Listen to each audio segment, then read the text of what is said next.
This is the story of a man named Jed, a poor mountaineer. Wait a minute. I'm getting that. Oh, that's the beginning to my Beverly Hillbillies channel. What I want to talk about today is a story about what happened to me and why, I think it's going to be tough for drivers to get paid for their time if they're unwilling to even stand up a little bit for really what is safe and the right thing to do, okay?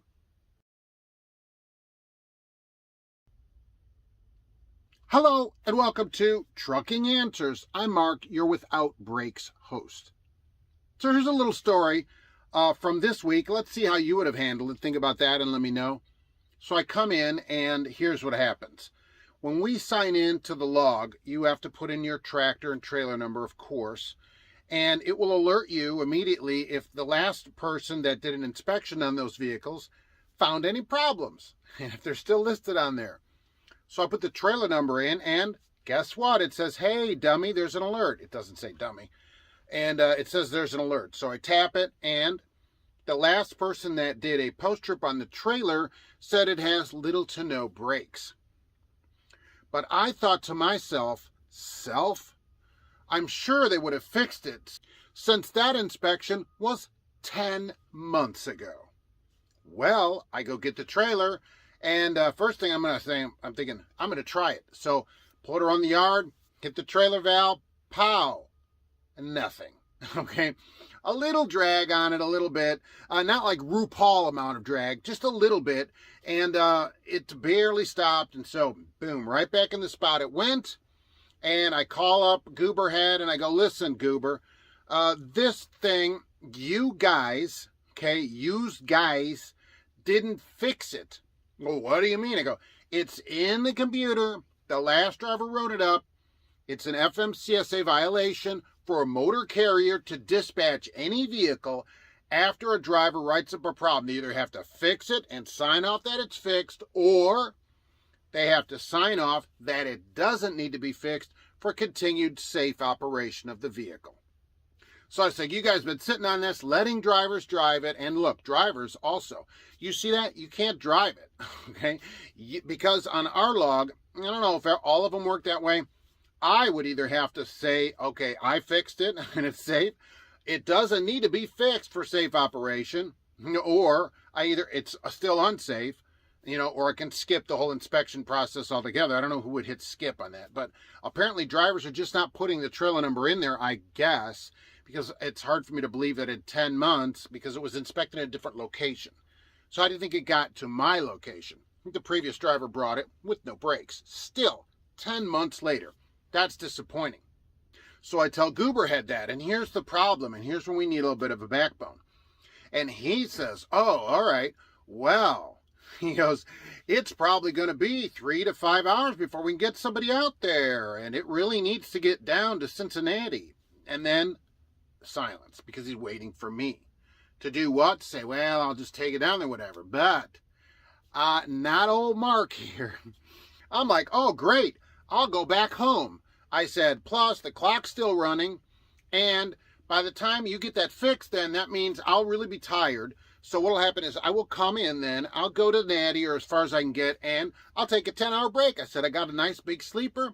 I said, I'm the only one here currently with a sleeper. I'll take a 10-hour break. So I said, so that's what's going to happen.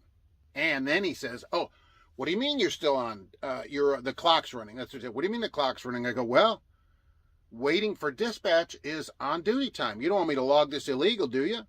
Oh, no, we don't want to do that. Oh, I go, good. I'm glad we're on the same page then. He's like, well, when are you going to be back? I said, see, here's the thing. He doesn't know what time the load I bring back dispatches. All right.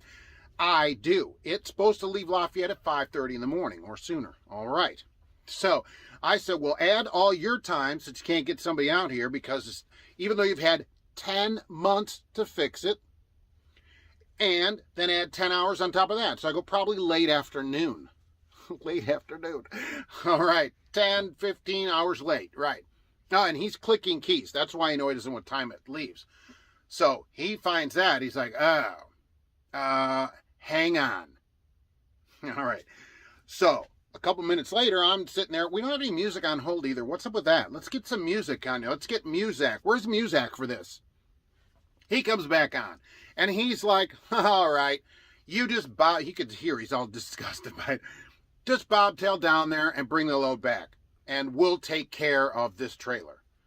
And I've been here long enough to know that means once you leave, I'm going to get somebody to take it. That's exactly what it means here.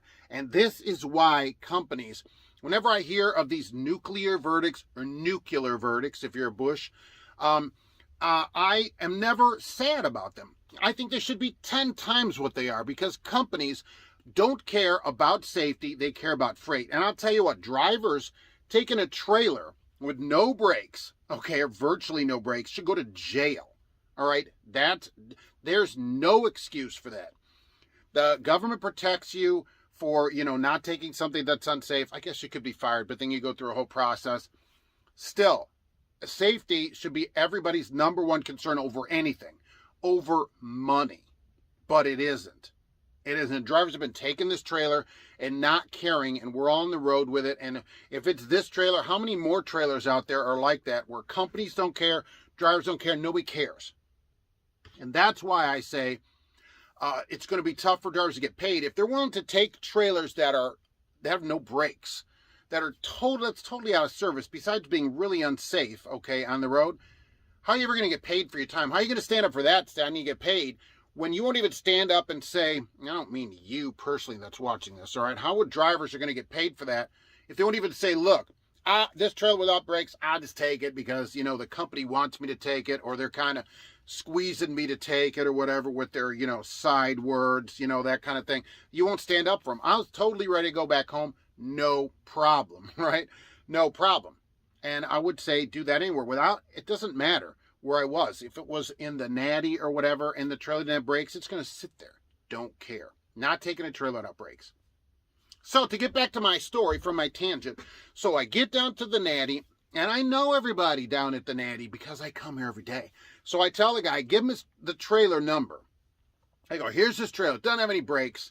Please, when it comes in, get it fixed. He goes, what do you mean? I go, it doesn't have brakes. They're going to bring it down here.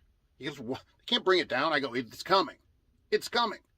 And I said, and tomorrow, I go, when I come in, let me know when you got the trailer, whatever.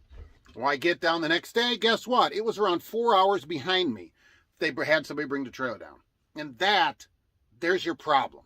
There's your sign, okay? Sorry, no copyright violation. Okay. There's your problem right there. They got some driver to bring it down. And I don't know if it was our driver, if they put it on a board and got a power only. I don't know how they did it, okay? That he didn't know, and I don't know because it just got dropped or whatever, but it was around 4 hours behind me. And the company totally knows about it. It's in the system. I talked to him about it, and yet still, because freight moves, that's all they care about. They don't care about your safety.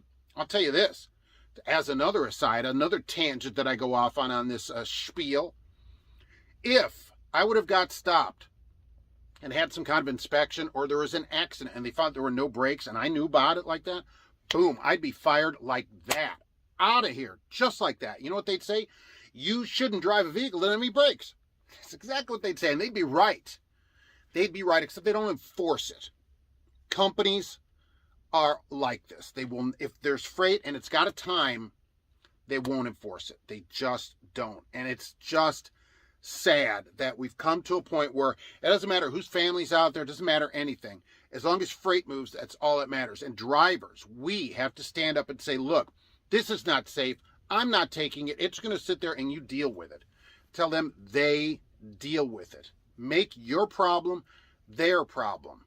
The problem is then they can get another driver to do it without any problem. Apparently, in a few hours, they can get somebody to come in and take it without brakes. Now, if it was an outside carrier, they wouldn't see it in the in their ELD because it's not our same system. But, as soon as you pull, there's not any brakes. Does nobody test their brakes?